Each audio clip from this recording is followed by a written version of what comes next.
வணக்கம். இந்திய நேரப்படி மதியம் 1:30 மணி செய்திகள். முதலில் ஜெம் தலைப்புச் செய்திகளை காணலாம். 10ஆம் வகுப்பு பொதுத் தேர்வு முடிவுகள் வெளியீடு. தமிழ்நாட்டில் 91.55% மாணவ மாணவிகள் தேர்ச்சி. கல்வி எனும் அறிவாயுதம் உங்களுக்கு துணையாக அமையட்டும். 10ஆம் வகுப்பு மாணவர்களுக்கு முதலமைச்சர் மு க ஸ்டாலின் வாழ்த்து. விரைவில் நாம் சந்திப்போம். 10 மற்றும் 12ஆம் வகுப்பு பொதுத் தேர்வில் வெற்றி பெற்ற மாணவர்களுக்கு தவேக தலைவர் விஜய் வாழ்த்து. 10ஆம் வகுப்பு தேர்வுக்கான மறுகூட்டல் 15ஆம் தேதி முதல் விண்ணப்பிக்கலாம். அரசு தேர்வுத்துறை அறிவிப்பு. ஆசிரியர்களுக்கு பதவி உயர்வு வழங்கிய பிறகு பணியிட மாறுதல் கலந்தாய்வு நடத்தப்பட வேண்டும். சீமான் வலியுறுத்தல். சவுக்கு சங்கர் வீட்டில் போதைப்பொருள் சோதனை. காவல்துறையினர் அதிரடி. குஜராத் தாக்கெட் வாக்குச்சாவடியில் சர்ச்சைக்குரிய செயல். நாளை மறுவாக்குப்பதிவு நடைபெறும் என தேர்தல் கமிஷன் அறிவிப்பு. பெங்களூரில் நேற்று இரவு இடியுடன் கூடிய கனமழை. 10 விமானங்கள் சென்னையில் தரையிறக்கம். நடப்பு IPL தொடரில் 59வது லீக் போட்டி. சென்னை குஜராத் அணிகள் இன்று மோதல். இனி விரிவான செய்திகளை காணலாம். நடந்து முடிந்த 10ஆம் வகுப்பு பொதுத் தேர்வு முடிவுகள் இன்று வெளியான நிலையில் மொத்தம் 91.55% மாணவ மாணவிகள் தேர்ச்சி பெற்றுள்ளனர். +2 பொதுத் தேர்வு முடிவுகள் கடந்த 6ஆம் தேதி வெளியானதை தொடர்ந்து SSLC மாணவ மாணவிகள் எழுதிய பொதுத் தேர்வு முடிவுகள் இன்று வெளியிடப்பட்டது. நடந்து முடிந்த 10ஆம் வகுப்பு பொதுத் தேர்வில் மொத்தம் 91.55% பேர் தேர்ச்சி பெற்றுள்ளனர். கடந்த ஆண்டு 91.39% பேர் தேர்ச்சி பெற்றிருந்த நிலையில் இந்த ஆண்டு தேர்ச்சி விகிதம் 91.55 அதிகரித்துள்ளது. தேர்வு எழுதிய 8,94,264 பேரில் 8,18,743 மாணவ மாணவிகள் தேர்ச்சி பெற்றுள்ளனர். எப்போதும் போலவே மாணவர்களை விட மாணவியர்களே அதிகம் தேர்ச்சி பெற்றுள்ளனர். அதன்படி மாணவர்கள் 3,96,152 பேரும் மாணவிகள் 4,22,591 பேரும் தேர்ச்சி பெற்றுள்ளனர். தமிழ்நாடு முழுவதும் உள்ள 38 மாவட்டங்களில் 10ஆம் வகுப்பு பொதுத் தேர்வில் 97.31% பேர் தேர்ச்சி பெற்று அரியலூர் மாவட்டம் முதலிடத்தையும் 97.02% பேர் தேர்ச்சி பெற்று சிவகங்கை மாவட்டம் 2ஆம் இடத்தையும் 96.36% பேர் தேர்ச்சி பெற்று ராமநாதபுரம் மாவட்டம் 3ஆம் இடத்தையும் பெற்றுள்ளது. கல்வி எனும் அறிவாயுதம் உங்களுக்கு துணையாக அமையட்டும் என 10ஆம் வகுப்பு மாணவர்களுக்கு முதலமைச்சர் மு க ஸ்டாலின் வாழ்த்து தெரிவித்துள்ளார். தமிழகத்தில் 10ஆம் வகுப்பு மாணவ மாணவிகள் எழுதிய பொதுத் தேர்வு முடிவு இன்று வெளியிடப்பட்டுள்ளது.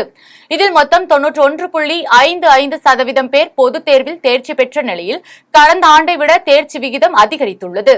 இந்நிலையில் 10ஆம் வகுப்பு பொதுத் தேர்வில் தேர்ச்சி பெற்ற மாணவ மாணவிகளுக்கு தமிழ்நாடு முதலமைச்சர் மு க ஸ்டாலின் வாழ்த்து தெரிவித்துள்ளார். இது தொடர்பாக எக்ஸ் வலைதளத்தில் அவர் வெளியிட்டுள்ள பதிவில் மேல்நிலை கல்விக்கு நுழைவு வாயிலாய் அமையும் 10ஆம் வகுப்பு பொதுத் தேர்வில் தேர்ச்சி பெற்றுள்ள அனைத்து மாணவர்களுக்கும் வாழ்த்துக்கள் என்றும் மாணவ செல்வங்களே உங்களது எதிர்காலத்தை திட்டமிட்டு வடிவமைத்துக் கொள்வதற்கான அடித்தளத்தை வலிமையாக அமைத்துக் கொள்ளுங்கள் எனவும் கூறியுள்ளார்.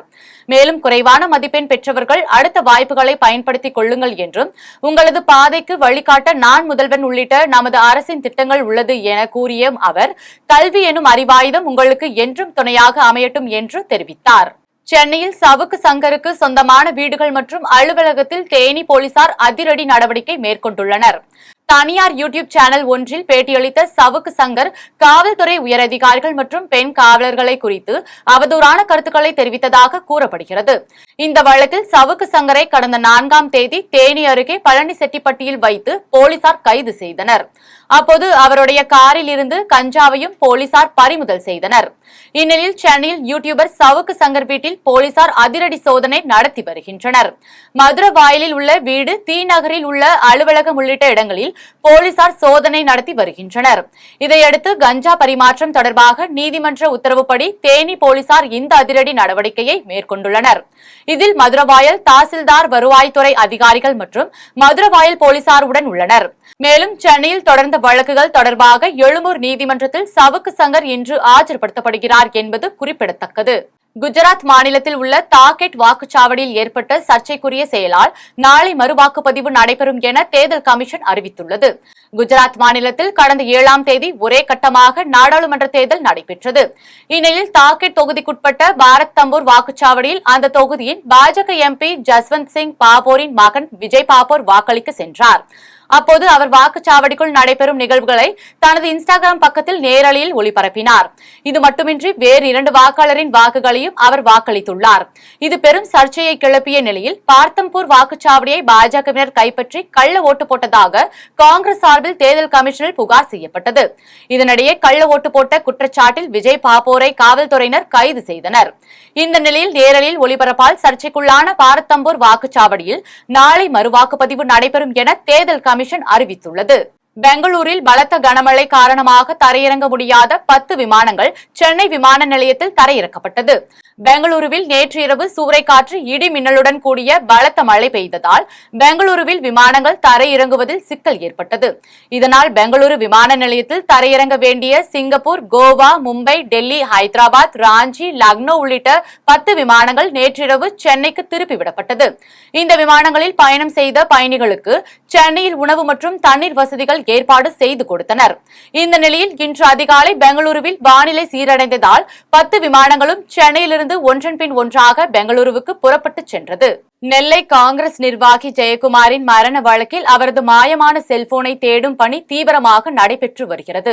நெல்லை மாவட்டம் கரைச்சுத்துப்புதூர் காங்கிரஸ் நிர்வாகி ஜெயக்குமாரின் மர்ம மரண வழக்கில் மாயமான அவரது செல்போன் அவர் வீட்டு கிணற்றுக்குள் கிடக்கலாம் என கிடைத்த தகவலின் அடிப்படையில் காவல்துறையினர் கிணற்று நீரை நீர்மூழ்கி மோட்டார் மூலம் வெளியேற்றும் பணியில் ஈடுபட்டு வருகின்றனர். இதன்படி உள்ளூர் மெக்கானிக் மற்றும் தோட்ட பணியாளர்களை கொண்டு கிணற்றுக்குள் 7 HP நீர்மூழ்கி மோட்டாரை இறக்கி கிணற்று நீரை வெளியேற்றும் பணி நடைபெற்று வருகிறது. கிணற்றுக்குள் 4 பக்கங்களிலும் நீரூற்றுக்குள் இருப்பதால் சுமார் 11 மணி நேரத்திற்கும் மேலாகியும் கிணற்று நீரை முழுமையாக வெளியேற்ற முடியவில்லை. இதையடுத்து சுமார் 5 அடி ஆழத்திற்கு கிணற்றுக்குள் தண்ணீர் உள்ளதாகவும் நீர்பெருக்கு தொடர்ந்து கொண்டே இருப்பதால் மேலும் அதிகப்படியான நீர்மூழ்கி மோட்டார்களை வைத்து கிணற்று நீரை விரைவாக வெளியேற்றும் பணியும் நடைபெறலாம் என்று கூறப்படுகிறது. மத்திய அரசால் தேமுதிக தலைவர் விஜயகாந்திற்கு வழங்கப்பட்ட பத்மபூஷன் விருதினை பிரேமலதா விஜயகாந்த் பெற்றுக் கொண்டார். டெல்லியில் மத்திய அரசு விருதுகள் வழங்கும் விழாவிற்கு கேப்டன் விஜயகாந்த் சார்பாக பிரேமலதா விஜயகாந்த் டெல்லிக்கு வர நேரடி அழைப்பு கொடுக்கப்பட்டது. இதையடுத்து டெல்லி சென்ற தேமுதிக பொதுச் செயலாளர் பிரேமலதா விஜயகாந்த், அவரது மகன் பிரபாகரன் மற்றும் பிரேமலதாவின் தம்பி சுரேஷ் ஆகியோருக்கு மத்திய அரசால் வரவேற்பு கொடுத்தும் கௌரவிக்கப்பட்டது. பின்னர் இந்திய குடியரசுத் தலைவர் திரௌபதி முர்மு மறைந்த தேமுதிக தலைவர் விஜயகாந்திற்கு வழங்கப்படும் பத்மபூஷன் விருதினை பிரேமலதா விஜயகாந்திடம் வழங்கினார். இதனைத் தொடர்ந்து செய்தியாளர்களை சந்தித்த அவர் பத்மபூஷன் விருதுகள் வழங்கி உள்ள அனைவருக்கும் அமித்ஷா இல்லத்திற்கு அழைப்பு வந்துள்ளதாக தெரிவித்ததோடு டெல்லியில் தமிழ் சங்கமம் நிகழ்ச்சி நடைபெற்ற பிறகு சென்னைக்கு திரும்பி வந்தவுடன் கேப்டன் விஜயகாந்தின் காலடியில் விருதை வைத்து ஆசீர்வாதம் பெற உள்ளதாக தெரிவித்தார். ஆமாங்க, அதுக்கும் அவங்க அழைப்பு கொடுத்திருக்காங்க.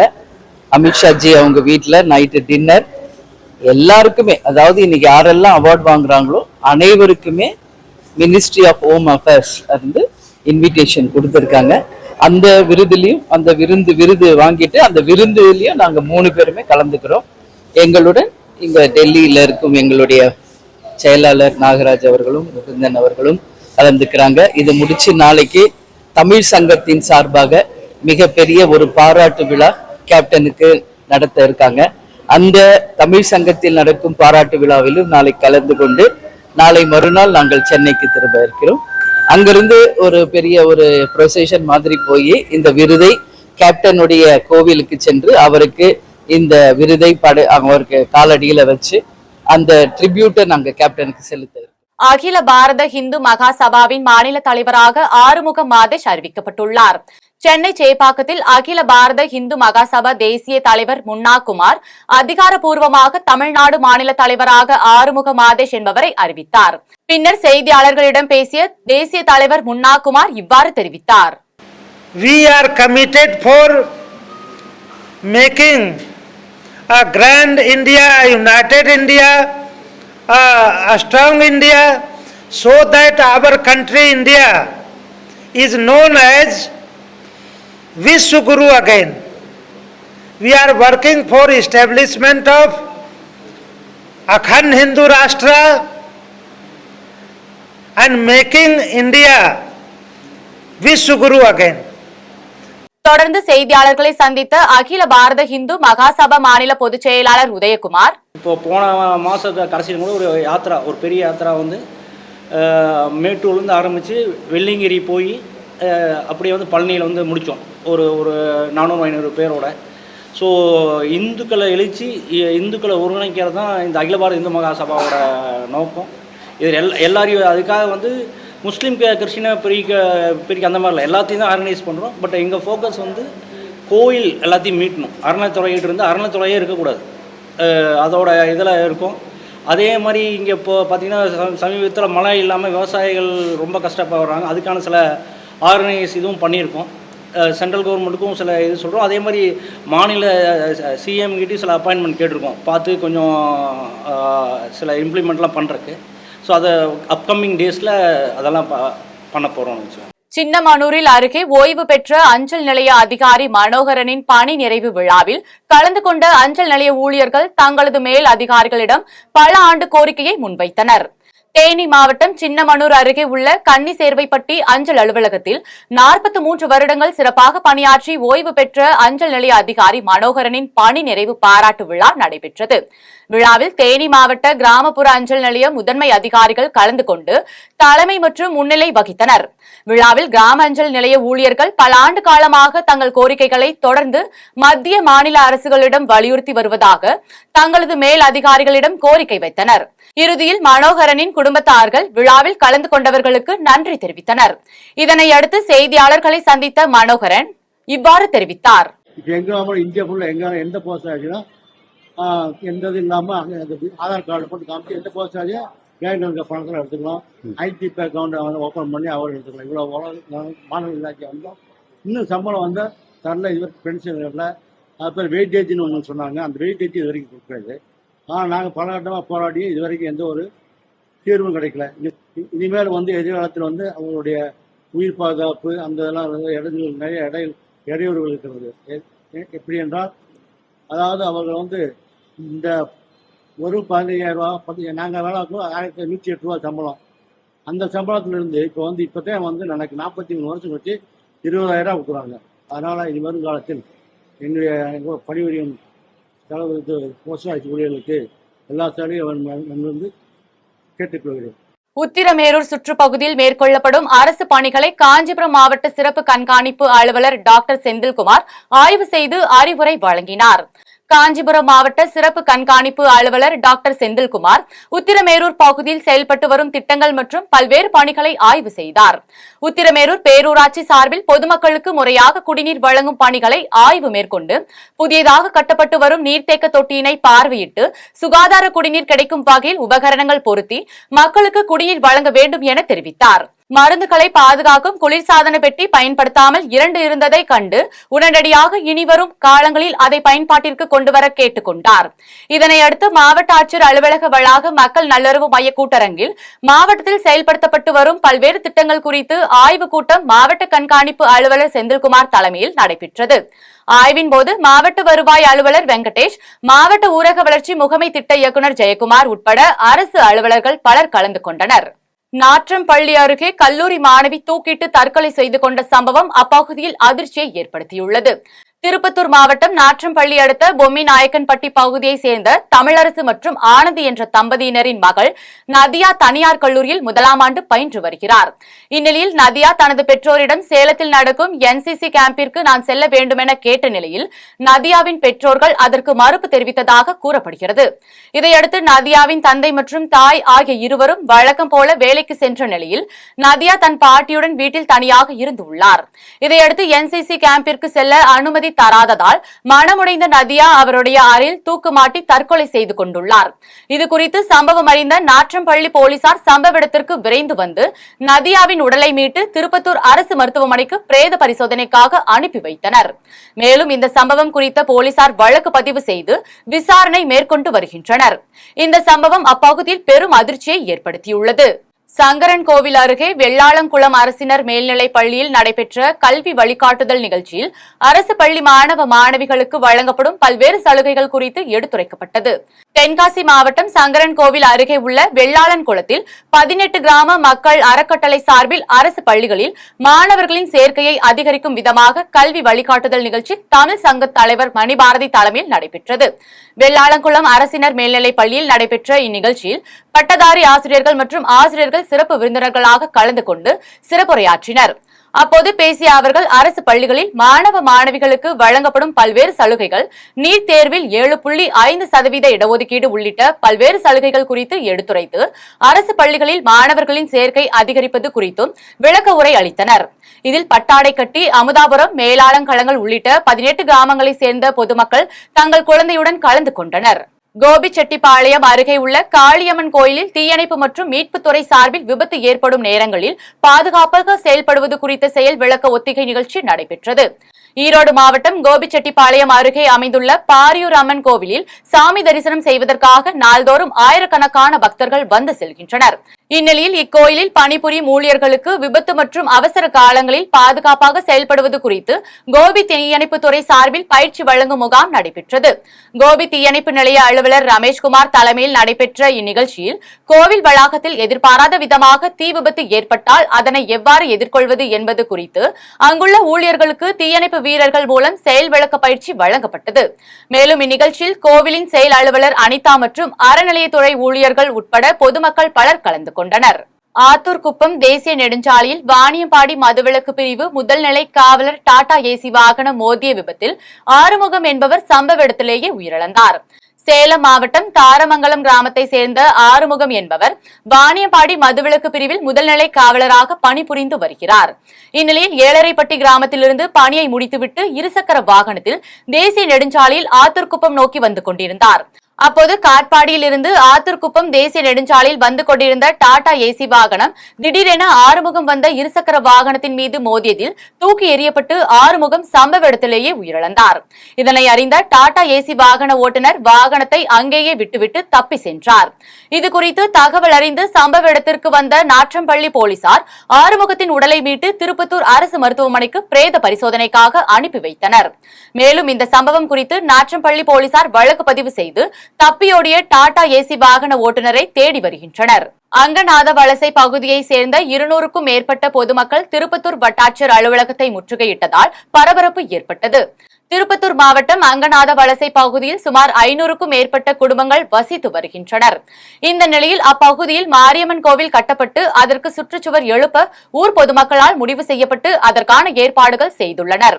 இதற்கு எதிர்ப்பு தெரிவித்து ராஜேந்திரன் என்பவர் நீதிமன்றத்தை நாடி வழக்கு தொடர்ந்து சுற்றுச்சுவர் கட்டக்கூடாது என தடுப்பு ஆணையை வாங்கியுள்ளார். இதனால் ஆத்திரமடைந்த அப்பகுதி மக்கள் சுமார் 200க்கும் மேற்பட்டோர் திருப்பத்தூர் வட்டாட்சியர் அலுவலகத்தை முற்றுகையிட்டனர். பின்னர் இதுகுறித்து ஊர் பொதுமக்கள் திருப்பத்தூர் வட்டாட்சியர் ஆனந்த கிருஷ்ணனிடம் மனு அளித்தனர். இதனைத் தொடர்ந்து மனு மீது உரிய நடவடிக்கை எடுக்கப்படும் என கூறியதன் பேரில் அனைவரும் கலைந்து சென்றனர். இதன் காரணமாக திருப்பத்தூர் வட்டாட்சியர் அலுவலகத்தில் சிறிது நேரம் பரபரப்பு காணப்பட்டது. போரூரில் சின்னத்திரை நடிகர் பாலாவின் உருவப்படத்தை வரைந்த சிறுவன் ஒருவன் வெளியிட்ட வீடியோ இணையத்தில் வைரலாகி வருகிறது. தனியார் தொலைக்காட்சியில் காமெடி நிகழ்ச்சிகளில் கலந்து கொண்டு பிரபலமான பாலா பல்வேறு பகுதிகளுக்கு சென்று ஏராளமான பொதுமக்களுக்கு நலத்திட்ட உதவிகளை வழங்கி பொதுமக்களின் கவனத்தை ஈர்த்து வருகிறார். இந்த நிலையில் சென்னை போரூர் பகுதியை சேர்ந்த சிறுவன் ஒருவன் சின்னத்திரை பிரபலமான பாலாவின் உருவப்படத்தை வரைந்து பாலாவை பார்க்க வேண்டும் என கோரிக்கை வைத்துள்ளார். இது குறித்த வீடியோ சமூக வலைதளத்தில் பரவி வருகிறது. நெல்லையில் காவல்துறையினரின் அடக்குமுறையை கண்டித்து பல்வேறு பகுதியில் வியாபாரிகள் கடையடைப்பு போராட்டத்தில் ஈடுபட்டு வருகின்றனர். நெல்லை மாவட்டம் தேவர்குளம் காவல் நிலைய எல்லைக்குட்பட்ட பகுதிகளில் உள்ள கிராமங்கள் குறிப்பிட்ட சமுதாயத்தினர் மீது பொய் வழக்கு பதிவு ஆக்கியுள்ளதாக கூறி 11 கிராமத்தை சேர்ந்த பொதுமக்கள் காவல் நிலைய முற்றுகை போராட்டத்தை அறிவித்தனர். அவர்கள் காவல் நிலையத்தை முற்றுகையிட செல்லும் போது காவல்துறையினரால் ஆங்காங்கே தடுத்து நிறுத்தப்பட்டதை அடுத்து பொதுமக்கள் தடுத்து நிறுத்திய காவல்துறையை கண்டித்து சாலை மறியல் போராட்டத்தில் ஈடுபட்டனர். இதையடுத்து சாலை மறியல் போராட்டத்தில் ஈடுபட்ட பொதுமக்களில் 33 பேரின் மீது வழக்கு பதிவு செய்து அவர்களை பாளையங்கோட்டை மத்திய சிறையில் காவல்துறையினர் அடைத்தனர். இதனைத் தொடர்ந்து காவல்துறையினரின் அடக்குமுறையை கண்டித்தும் ஜனநாயக முறைப்படி போராட முயன்ற பொதுமக்களின் மீது காவல்துறை எடுத்த கைது நடவடிக்கையை கண்டித்தும் நெல்லை மாவட்டம் தேவர்குளம், வன்னிக்கோணேந்தல், தென்காசி மாவட்டம் பணவடலி சத்திரம், குடுக்கல்பட்டி ஆகிய பகுதிகளில் உள்ள வியாபாரிகள் கடையடைப்பு போராட்டத்தில் ஈடுபட்டு வருகின்றனர். இதனால் அந்த பகுதிகள் அனைத்தும் வெறிச்சோடி காணப்படுகிறது. நாற்றம்பள்ளி அருகே குடிநீர் வராததால் பொதுமக்கள் அரசு பேருந்தை சிறைப்பிடித்து சாலை மறியலில் ஈடுபட்டதால் அப்பகுதியில் பரபரப்பு ஏற்பட்டது. திருப்பத்தூர் மாவட்டம் நாற்றம்பள்ளி ஒன்றியத்திற்குட்பட்ட அமனாங்கோயில் ஊராட்சி நாயன அத்தியூர் பகுதியில் ஒரே இடத்தில் குடிநீர் குழாய் அமைத்து விநியோகம் செய்யப்பட்டு வருகின்றனர். இந்நிலையில் அதன் அருகாமையில் உள்ள தனிநபர் வீட்டில் தண்ணீர் தேங்குவதால் சுகாதார சீர்கேடு ஏற்படுவதாக குற்றச்சாட்டை முன்வைத்து குடிநீர் குழாயை உடைத்ததாக தெரிகிறது. இதனால் சுமார் 10 நாட்களுக்கு மேலாக குடிநீர் வராததால் அப்பகுதி மக்கள் அரசு பேருந்தை சிறைப்பிடித்து சாலை மறியலில் ஈடுபட முயன்றனர். அப்போது அங்கு வந்த ஜோலார்பேட்டை வட்டார வளர்ச்சி அலுவலர் வசந்தி இச்செயலை கண்டு கோபம் அடைந்து குடிநீர் குழாயை ஏன் உடைக்கிறீர்கள் என கேள்வி எழுப்பினார். பின்னர் பேசிய அவர், இனி குடிநீர் குழாயை உடைத்தால் நாங்கள் சரி செய்து கொடுக்க மாட்டோம் என்று கூறி உடைத்திருந்த குடிநீர் குழாயை சரி செய்ய ஏற்பாடு செய்து சென்றார். இந்த சம்பவத்தால் சுமார் 1 மணி நேரம் அப்பகுதியில் பரபரப்பு ஏற்பட்டது. கடையம் அருகே பூவன்குறிச்சி கிராமத்தில் வீட்டு வளர்ப்பு பசுவிற்கு விவசாய தம்பதியினர் வளைகாப்பு நடத்திய சம்பவம் அப்பகுதியில் நெகிழ்ச்சியை ஏற்படுத்தியுள்ளது. தென்காசி மாவட்டம் கடையம் அருகே பூவன்குறிச்சி கிராமத்தில் கனகராஜ், பாலசரஸ்வதி தம்பதியினர் வசித்து வருகின்றனர். கனகராஜ் கடையம் யூனியன் முன்னாள் கவுன்சிலராக இருந்த நிலையில் தற்போது முழு நேர விவசாய பணியாற்றி பல ஆண்டுகளாக காளை, பசுமாடுகளை அவரது வீட்டில் வளர்த்து வருகிறார். இந்நிலையில் அவர் வளர்த்து வரும் ஒரு பசுமாடு இவரது வீட்டிலேயே கன்றுக்குட்டியில் இருந்து வளர்ந்து வந்த நிலையில் தற்போது முதல் கன்றுக்குட்டியை ஈன்ற தாயாக உள்ளது. இதனால் அந்த பசுமாட்டிற்கு விவசாய தம்பதியினர் வளைகாப்பு நடத்தி வருகின்றனர். வளைகாப்பில் கொம்பில் வளையல் அணிவித்தும் பசுவிற்கு புத்தாண்டு அணிவித்தும் சொந்த பந்தங்களை அழைத்து விருந்து வைத்தும் அசத்தினர். இந்த சம்பவம் இப்பகுதியில் நெகிழ்ச்சியை ஏற்படுத்தியுள்ளது. பெரியகுளம், அதன் சுற்றுவட்டார பகுதிகளில் பெய்த கனமழையால் 2 மணி நேரத்திற்கும் மேலாக மின்சாரம் துண்டிக்கப்பட்டதால் பொதுமக்கள் அவதிக்குள்ளாகினர். தேனி மாவட்டம் பெரியகுளம், அதனை சுற்றியுள்ள மேற்கு தொடர்ச்சி மலைப்பகுதி மற்றும் வடுகப்பட்டி, குள்ளப்புறம் உள்ளிட்ட பல்வேறு பகுதிகளில் இடிமின்னலுடன் கூடிய கனமழை பெய்தது. இதனால் 2 மணி நேரமாக மின்சாரம் துண்டிக்கப்பட்டதால் பெரியகுளம் மற்றும் அதனை சுற்றுவட்டார பகுதியில் உள்ள பொதுமக்கள் மிகவும் அவதிக்குள்ளாகினர். மேலும் 2வது நாளாக பெய்த கனமழையால் வெப்பம் தணிந்து குளிர்ச்சி நிலவியதால் விவசாயிகள் மற்றும் பொதுமக்கள் மகிழ்ச்சி அடைந்தனர். பழனி தண்டாயுதபாணி சுவாமி திருக்கோயிலில் உண்டியல் எண்ணிக்கை நடைபெற்றதில் பக்தர்கள் காணிக்கை வரவு ரூபாய் 2.24 கோடியை தாண்டியதாக கோவில் நிர்வாகத்தினர் தெரிவித்தனர். திண்டுக்கல் மாவட்டம் பழனி தண்டாயுதபாணி சுவாமி திருக்கோயில் உண்டியல்கள் திறக்கப்பட்டு கார்த்திகை மண்டபத்தில் வைத்து எண்ணப்பட்டது. நிகழ்ச்சியில் 500க்கும் மேற்பட்ட கல்லூரி மாணவியர்கள், ஆசிரியர்கள், திருக்கோயில் அலுவலர்கள் பங்கேற்றனர். இதில் பக்தர்களின் காணிக்கை வரவு 2,26,86,568 ரூபாயும், தங்கம் 848 கிராமும், வெள்ளி 13,575 கிராமும் கிடைத்தது. மேலும் Malaysia, Singapore, America, Japan, Australia உள்ளிட்ட பல்வேறு நாட்டு கரன்சிகள் 409 கிடைத்தது என கோவில் நிர்வாகத்தினர் தெரிவித்தனர். இவை தவிர பித்தளை வேல், ரிஸ்ட் வாட்ச், ஏலக்காய், முந்திரி, நவதானியங்கள், பட்டாடைகளையும் பக்தர்கள் காணிக்கையாக செலுத்தியிருந்தனர். பட்டுக்கோட்டை அருகே உள்ள சூரமா காளியம்மன் கோயிலில் வித்தியாசமான தூக்கு தேர் திருவிழா வெகு விமர்சையாக நடைபெற்றது. தஞ்சை மாவட்டம் பட்டுக்கோட்டை அடுத்த சூரப்பள்ளம் கிராமத்தில் அமைந்துள்ள சூரமா காளியம்மன் கோயிலில் சித்திரை திருவிழா வெகு விமர்சையாக நடைபெற்று வருகிறது. இதில் மிக முக்கியமாக கருதப்படும் தேர் தூக்கும் திருவிழா வெகு விமர்சையாக நடைபெற்றது. இந்த தேர் தூக்கும் திருவிழா சுமார் 6 டன் எடையுள்ள சக்கரம் இல்லாத தேரை சுமார் 300க்கும் மேற்பட்ட பொதுமக்கள் தங்களது தோள்களில் தூக்கிக் கொண்டு 2 கிலோமீட்டர் தூரம் கோயிலை சுற்றி வந்தனர். இந்த வித்தியாசமான தூக்கு தேரை பார்ப்பதற்கு பட்டுக்கோட்டை மற்றும் அதன் சுற்றுவட்டார கிராமங்களில் இருந்து ஆயிரக்கணக்கான பக்தர்கள் வருகை தந்து சூரமா காளியம்மனை வழிபட்டு சென்றனர். இனி வருவது உலக செய்திகள்.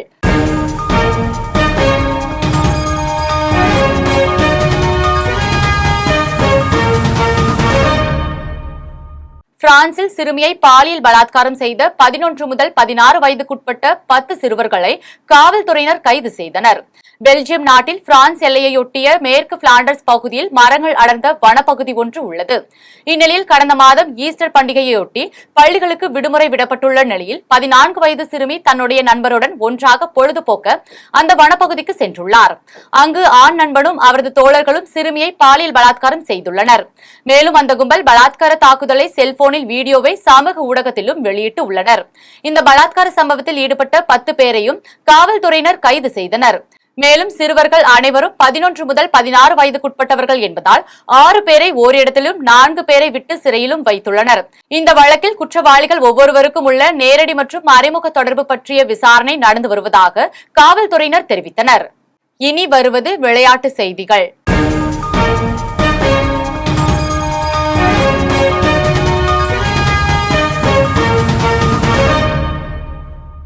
ஐபிஎல் கிரிக்கெட் போட்டியில் இன்று சென்னை, குஜராத் அணிகள் மோதுகின்றன. 17வது ஐபிஎல் கிரிக்கெட் திருவிழா இந்தியாவில் பல்வேறு நகரங்களில் நடந்து வருகிறது. இதில் 10 அணிகள் பங்கேற்று ஒவ்வொரு அணியும் குறிப்பிட்ட 5 அணிக்கு எதிராக தலா 2 முறையும் 4 அணிகளுக்கு எதிராக 1 முறையும் என மொத்தம் 14 ஆட்டங்களில் விளையாட வேண்டும். லீக் சுற்று முடிவில் புள்ளிப்பட்டியலில் முதல் 4 இடங்களை வகிக்கும் அணிகள் பிளே ஆஃப் சுற்றுக்கு தகுதி பெறும். இதுவரை 58 ஆட்டங்கள் நிறைவடைந்து இன்னும் 12 லீக் மட்டுமே எஞ்சியுள்ள நிலையில் இன்னும் எந்த அணியும் பிளே ஆஃப் சுற்று வாய்ப்பை உறுதி செய்யவில்லை.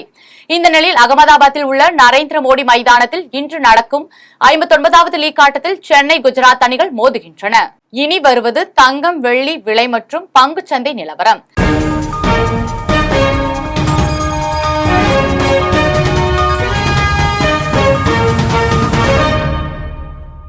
அட்சய திருதி தினமான இன்று சென்னையில் தங்கம் விலை ஒரே நாளில் 2வது முறையாக உயர்ந்துள்ளது. அதன்படி சென்னையில் இன்று ஆபரண தங்கத்தின் விலை கிராமுக்கு 85 ரூபாய் உயர்ந்து 6615 ரூபாய்க்கு விற்பனை செய்யப்படுகிறது. மேலும் ஒரு சவரன் 680 ரூபாய் அதிகரித்து 53600 ரூபாய்க்கு விற்பனை செய்யப்படுகிறது. 24 கேரட் தூய தங்கம் ஒரு சவரன் 58472 ரூபாய்க்கு விற்பனை செய்யப்படுகிறது. இதையடுத்து வெள்ளி விலை 1 கிராம் 86 ரூபாய் 50 காசுகளுக்கும் 1 கிலோ வெள்ளி 86500 ரூபாய்க்கும் விற்பனை செய்யப்படுகிறது. மும்பை பங்குச்சந்தை இன்று உயர்வுடன் காணப்படுகிறது. மும்பை பங்குச்சந்தை குறியீட்டு எண் சென்செக்ஸ் 286 புள்ளிகள் உயர்ந்து 72690 புள்ளிகளில் வணிகமாகிறது. தேசிய பங்குச்சந்தை குறியீட்டு எண் நிப்டி 98 புள்ளிகள் உயர்ந்து 22056 புள்ளிகளில் வணிகமாகிறது. மீண்டும் ஜெம் தலைப்புச் செய்திகள். 10ஆம் வகுப்பு பொதுத் தேர்வு முடிவுகள் வெளியீடு. தமிழ்நாட்டில் 91.55% மாணவ மாணவிகள் தேர்ச்சி. கல்வி எனும் அறிவாயுதம் உங்களுக்கு துணையாக அமையட்டும். 10ஆம் வகுப்பு மாணவர்களுக்கு முதலமைச்சர் மு க ஸ்டாலின் வாழ்த்து. விரைவில் நாம் சந்திப்போம். 10 மற்றும் 12ஆம் வகுப்பு பொதுத் தேர்வில் வெற்றி பெற்ற மாணவர்களுக்கு தவேக தலைவர் விஜய் வாழ்த்து. 10ஆம் வகுப்பு தேர்வுக்கான மறுகூட்டல் 15ஆம் தேதி முதல் விண்ணப்பிக்கலாம். அரசு தேர்வுத்துறை அறிவிப்பு. ஆசிரியர்களுக்கு பதவி உயர்வு வழங்கிய பிறகு பணியிட மாறுதல் கலந்தாய்வு நடத்தப்பட வேண்டும். சீமான் வலியுறுத்தல். சவுக்கு சங்கர் வீட்டில் போதைப்பொருள் சோதனை. காவல்துறையினர் அதிரடி. குஜராத் தாக்கெட் வாக்குச்சாவடியில் சர்ச்சைக்குரிய செயல். நாளை மறுவாக்குப்பதிவு நடைபெறும் என தேர்தல் கமிஷன் அறிவிப்பு. பெங்களூரில் நேற்று இரவு இடியுடன் கூடிய கனமழை. 10 விமானங்கள் சென்னையில் தரையிறக்கம். நடப்பு ஐபிஎல் தொடரில் 59வது லீக் போட்டி. சென்னை, குஜராத் அணிகள் இன்று மோதல். இத்துடன் ஜெம் செய்திகள் நிறைவடைகின்றன. மீண்டும் ஜெம் செய்திகள் இரவு 8:30 மணிக்கு. உடனுக்குடன் செய்திகளை காண ஜெம் லைவ்.tv என்ற இணையதளத்தில் இணைந்திருங்கள். நன்றி, வணக்கம்.